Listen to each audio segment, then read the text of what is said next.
Patnagarh NSC कार्यनिर्वाही अधिकारी मनमुखी कार्य विरोध में प्रतिवाद कर गत 24 तारिख पाटनागढ़ एनएससी अध्यक्ष मानसी विश्वाल नेतृत्व में समस्त काउंसिलर माने धारणा बसी पाटनागढ़ एनएससी अध्यक्ष अभियोग जे कार्यनिर्वाही अधिकारी कौन काउंसिलर बैठक में उपस्थित रहूना जहाद्वारा पाटनागढ़ एनएससी अंचल में विभिन्न कार्यगुड़िक बंद हो रहा सह पूर्वर होता काम मानक बिल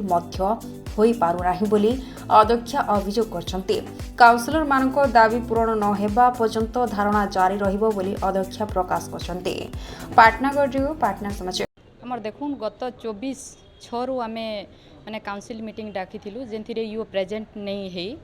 जेनटा हमर 24/6 रे जेन मीटिंग टा थिला एटा 4 नंबर थर मीटिंग थिला जेंथि यू प्रेजेंट नहीं रही तो आमर जेते बेल तक प्रेजेंट नहीं रहबे कोनोसी काउंसिल मीटिंग रा कोनोसी रेजुलेशन पास नहीं हेबा तो लोकंकर जेन माने गुटी जेन आशा विश्वास करी जेन हमको भोट देई छन जे हमर चेयरमैन बाछला परे हमर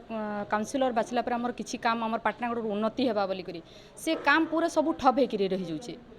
आउ यो जदी प्रेजेंट नहीं रहबे बोले सर हम पास नहीं कले केना करमा आर काना होचे विगत दिन रे बहुत किछि काम होइचे टेंडर भी होइचे हमर डिपार्टमेंटल भी होइचे जेनटा हम सेतिर ऊपर पेमेंट भी नहीं करबारियो तो आपण माने भी भल भाबे जानिथिबे गवर्नमेंट नियम अछि जे टेंडर कला परे 7 दिन रे टेंडर पेमेंट हे जिबार कथा तो सब पीडी रो भी दस्खत हला न सब चेयरमैन रो भी दस्खत हला न सब हे साला न यो सेटा पेमेंट कां करी नहीं करबा ताको पचराला परे से कहउछन मते ऊपर प्रेशर होउची तो प्रेशर कारण काना के प्रेशर करूछन।